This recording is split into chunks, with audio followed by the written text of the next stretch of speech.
ఇది ఇంతవరకు post mortem report లో ఎక్కడ కూడా హత్య అన్నట్టు వాళ్ళు చెప్పలేదు, ఓకే యాక్సిడెంట్ అన్నట్టు చెప్పలేదు. ఉమ్, వాళ్ళు ఏమంటున్నారంటే యాక్సిడెంట్ అనుకుంటున్నాం అన్నారు. ఉమ్, మా క్రైస్తవ సమాజం అంతా ఏమంటుందంటే ఇది మర్డర్ అని అనుకుంటున్నాం అంటున్నారు. ఉమ్, ఈ రెండు వాదనల మధ్య ఏది కూడా తేలలేదు. ఓకే ఇది తేలాలి అంటే వాళ్ళు చెప్పింది నిజమా, మేము చెప్పింది నిజమా తేలాలంటే ఏం రావాలి?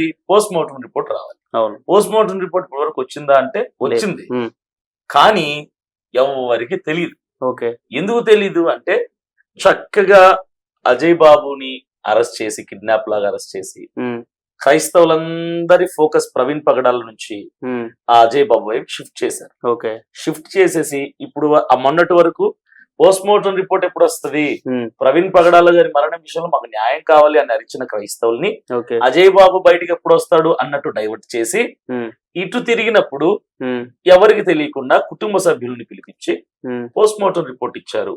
ఓకే అది విషయం. అంటే మీరే హత్య అని చెప్తా ఉన్నారు, నిజంగానే హత్య జరిగింది, కొన్ని కామెంట్స్ చేయడం వల్ల ఫాలో అవుతా ఉన్నారు అని చెప్పేసి మీ క్రిస్టియానికి సంబంధించిన వర్గాలు చెప్తా ఉన్నాయి. Yes. కానీ పోలీసులు ఏం చెప్తా ఉన్నారు, కొన్ని క్లిప్పింగ్స్ ఏదో వైన్స్ లోకి వెళ్ళి మంది తీసుకోవడం లాంటివి, ఫోన్ పే చేసిన స్క్రీన్ షాట్స్ కావచ్చు, ట్రాన్సాక్షన్స్ కావచ్చు, అలాగే పెట్రోల్ పంప్ నుంచి బైక్ నూక్కొస్తున్నట్టు ముందు లైట్ రాకపోవడం, ఇండికేటర్ వేసుకొని పోతున్నట్టు, ఇట్లాంటి విజువల్స్ కూడా బయటకు వచ్చాయి. మరి హత్య అని ఎట్లా, దాని హత్య అని చెప్పడానికి ఎట్లాంటి రీజన్స్ ఉన్నాయి మీ దగ్గర? అసలు ప్రధానమైన రీజన్ ఏంటంటే అండి, ఆయన ఎక్కడైతే చనిపోయాడో మృతదేహం ఉన్న చోట మీరు చూసిన విజువల్స్ అన్నిట్లో, ఫుటేజ్ అంతట్లో కూడా ఆయన మాస్క్, హెల్మెట్ లేకుండా మీరు చూసారా? లేదు, చూడలేదు. ఉమ్, ఉదయం 11 గంటలకు బయలుదేరిన వ్యక్తి రాత్రి 11:30 వరకు హెల్మెట్, మాస్క్ తీయడా? ఉమ్, చస్తారు తీయకపోతే. అవును మాస్క్ కూడా ఎక్కడ తీయలేదు ఆయన. అవును మనము ఇప్పుడు షూటింగ్ చేస్తున్నాము, ఉమ్, షూటింగ్ అయిపోయి ఇమీడియట్ వాచ్ తీస్తాం, షర్ట్ తీసేస్తాం. రిలాక్స్ అవ్వాలంటే అవును ఫస్ట్ మన ఒంటి మీద భారం అయితే అవి తీసేసుకుంటాం. అవును nice.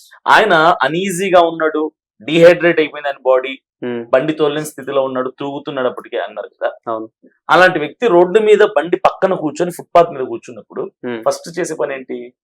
హెల్మెట్ అవును. తీసేస్తాడు, అవును మాస్క్ తీసేసి రిలాక్స్ అవుతాడు. yes. కానీ తీయలేదు ఆయన. ఉమ్, ఎందుకు తీయలేదు? అక్కడ ప్రవీణ్ పగడాల గారు కాదు, ఓకే అక్కడ ఉన్న వ్యక్తి వేరే.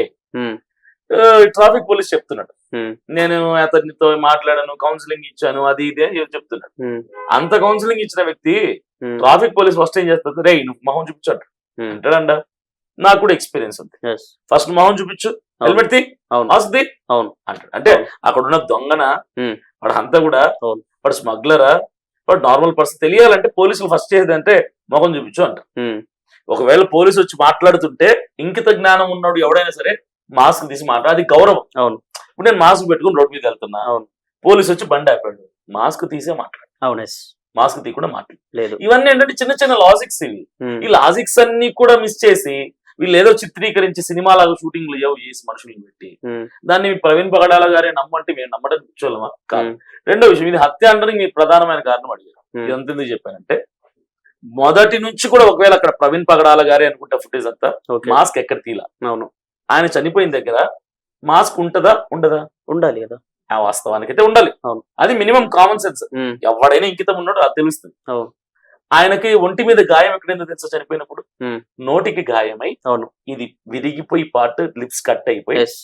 చనిపోయాడు. ఉమ్, మాస్క్ పెట్టుకొని ఉంటే ఆ గాయమైన మాస్క్ తెగిపోయి లోపలికి వెళ్ళిపోయి రక్తంలో ముద్ద అయిపోయింది మాస్క్. yes, అవును కానీ ఆయన చనిపోయిన మృతదేహం పక్కన నీట్ గా మాస్క్ మడిచి పక్కన పెట్టి దాని మీద ఈయన తగిలించుకున్న అద్దాలు నీట్ గా తీసి అలా పక్కన పెట్టి ఉన్నాయి. అద్దాలు విరగలేదు, ఉమ్, మాస్క్ చిరగలేదు.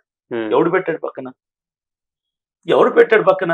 ఉమ్, ఇది ప్రధానమైన డౌట్. ఉమ్, ఇక అలా చూసుకుంటూ పోతే 1, 2, 150 ప్రశ్నలు ఉన్నాయి. ఉమ్, వీటన్నిటికీ ఆన్సర్స్ మాకు ఇంతవరకు రాలేదు. ఓకే వీటన్నిటిని బట్టి మేము హత్య అనుకుంటున్నాం. వీటన్నిటికీ ఆధారాలు, ఆ స్పెట్స్ ఎక్కడ ఎందుకు ఉన్నాయో చెప్పాలి డిపార్ట్మెంట్ వాళ్ళు. అవును మాస్క్ ఎందుకు చెరగలేదు చెప్పాలి డిపార్ట్మెంట్ వాళ్ళు. ఉమ్, చెప్పలేదు సమాధానం. అంటే అందుకు కొన్ని మేము హత్య అక్కడ కొన్ని కర్రలు ఉన్నాయని చెప్తా ఉన్నారు, అలాగే బండి అవన్నీ కూడా అన్ని చిన్న చిన్నవి. బండి కూడా ఆ బాడీ పైన కరెక్ట్ గా సెట్ చేసినట్టుగా ఉంది అని చెప్పి చెప్తాను. నిజమేనా? నీట్గా పరిచి పెట్టారు బండి మీద, అంటే మనిషిని పడుకోబెట్టి ఉమ్, మనిషి మీద బుల్లెట్ బైక్ ని పట్టారు అట్లా. ఉమ్, అసలు రాయల్ ఎన్ఫీల్డ్ బైక్ 230 కేజీలు వెయిట్, అవును yes.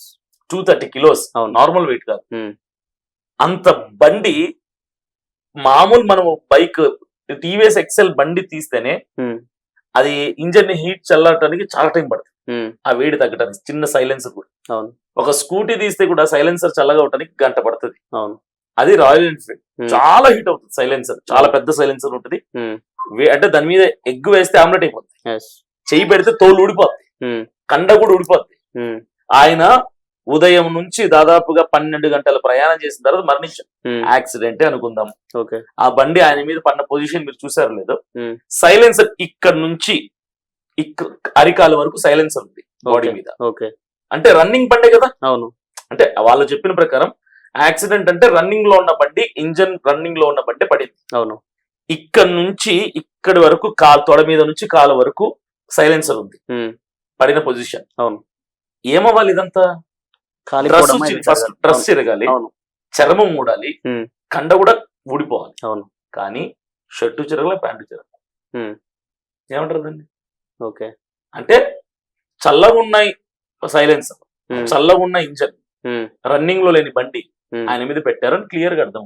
ఓకే, ఇన్ని మేజర్ డౌట్స్ ఉంటే ఉమ్, వీటికి ఆన్సర్ చెప్పకుండా మీరు హత్య అని చెప్పొద్దు అని మానోరు మూయించే ప్రయత్నం చేస్తే ఎంతవరకు కరెక్ట్? అది ఉమ్, కరెక్ట్ కాదు కదా.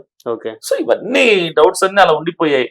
ఉమ్, చివరికి ప్రజలందరినీ అజయ్ బాబు వైపు డైవర్ట్ చేసి ఉమ్, సైలెంట్ గా 4 గోడల మధ్యలో కుటుంబాన్ని పిలిపించి ఓకే. పోస్ట్ మార్టం రిపోర్ట్ ఇచ్చి పంపించేశారు. ఇప్పుడు ఏదైతే తాగి డ్రైవ్ చేశాడు, ట్రాఫిక్ కానిస్టేబుల్ ఆపాడని చెప్తా ఉన్నారు. ఆపినప్పుడు డ్రంక్ అండ్ డ్రైవ్ చేసి ఏదో అరెస్ట్ చేసే ప్రయత్నం చేయాలి కదా, కానీ చేసే ప్రయత్నం ఏం చేయలేదంట. అసలు అన్ని ఫేక్, అదంతా ఉమ్, అంత క్రియేషన్ అండి. ఓకే, కథా కథనం దర్శకత్వం అది. ఎక్కడో బండి పక్కకు పెట్టి మార్క్స్ తో కూర్చున్న ఫోటో ఉంది, అది ఎవరు తీసి ఉంటారని ఏమన్నా తెలుసుకునే ప్రయత్నం చేశారా? అది కూడా అడిగాం. ఏం ఎవరు చెప్తా ఉన్నారు? తీసాడు హెచ్డి క్వాలిటీ ఫోటో ఎవరు తీసాడు? ఉమ్, సో పోనీ తీసినోడు 3 గంటల సేపు అక్కడే పడుకున్నాడట, కూర్చున్న దగ్గర లోపల పార్క్ లో పడుకున్నాడు. ఓకే, హెల్మెట్ తీయలేదా, అవును, మాస్క్ తీయలేదా? సరే అక్కడ నుంచి మరలా ప్రయాణం కొనసాగించాడు ఆ కండిషన్. ఉమ్, కొనసాగిస్తే దగ్గర దగ్గర ఏలూరుకి వెళ్ళేసరికి సాయంకాలం 6:30, 7 ఓకే, 7, 8. ఉమ్, అంటే డూమ్ లైట్ వేయించుకోవాలనే కామన్ సెన్స్ ఆయనకు లేదంటారా? అవును. ఎంత పిచ్చోడు కూడా లైట్ లేకుండా ప్రయాణం చేయడు bike night times night time. Um, car అనుకోండి, ఒకటి లేకపోయినా ఒక లైట్ తో ప్రయాణం చేస్తారు, అవును. సింగిల్ లైట్ తో. అవును, కానీ బైక్ ఒకటే లైట్ కదా, అవును, ఆ ఒక్క లైట్ కూడా లేకుండా ఇండికేటర్ తో ట్రావెల్ చేద్దాంలే అని ఎలా అనుకుంటాడు ఒక మనిషి? లేదు, ఓకే, సింగిల్ ఇండికేటర్ తో, రైట్ సైడ్ ఇండికేటర్ తో ఎలా ట్రావెల్ చేస్తా అనుకుంటాడు? ఉమ్, ఇవంతా కూడా క్రియేషన్ మిస్టేక్ అండి. ఉమ్, ఎవడో దీని వెనక దర్శకత్వం చేసినోడు బుద్ధి లేదు, ఉమ్, అన్ని తెలిసిపోయేలా చేశాడు. ఉమ్. అంటే ఎవరున్నారు అనుకోవచ్చు సార్? ఇప్పుడు దాదాపు హిందూకి సంబంధించిన వాళ్ళు ఎక్కువ సమానత విలువ పైన మోటివేషన్ స్పీకర్స్ ఇచ్చే వ్యక్తి ఇతను. అంటే కులాలొద్దు, మతాలొద్దు, అందరం ఒకటే మనుషులం, హ్యుమానిటీతో బతుకుదాం అని చెప్పే వ్యక్తి. ఇతన్ని ఇట్లా ఎవరు చేసి ఉంటారు? నిజంగా హిందూకి సంబంధించిన వాళ్ళు కావచ్చు, ముస్లిం సంబంధించిన వాళ్ళ పైన కామెంట్ చేశారు. కొన్ని యూట్యూబ్ ఛానల్ కూడా కింద కామెంట్ చేస్తా ఉన్నారు, పలానా ప్లేస్ కి ప్రవీణ్ వెళ్ళబోతా ఉన్నాడు, పలానా ఊర్లోకి వెళ్ళబోతా, ఇండికేషన్స్ వస్తా ఉన్నాయి. దీన్ని ఎట్లా చూసుకోవచ్చు? ఎవరున్నారు అనుకోవచ్చు అసలు? ఇప్పుడు పలానా వాళ్ళు ఉన్నారని నేను చెప్పడానికి నా దగ్గర ఎవిడెన్స్ లేదు. ఓకే, కానీ ఒకటైతే చెప్పగలను, ప్రవీణ్ పగడాల గారు బ్రతికుంటే ఈయన వాక్చాతుర్యం, ఈయనకున్నటువంటి జ్ఞానం, ఆయన మేధస్సు, ఆయన తెలివితేటలు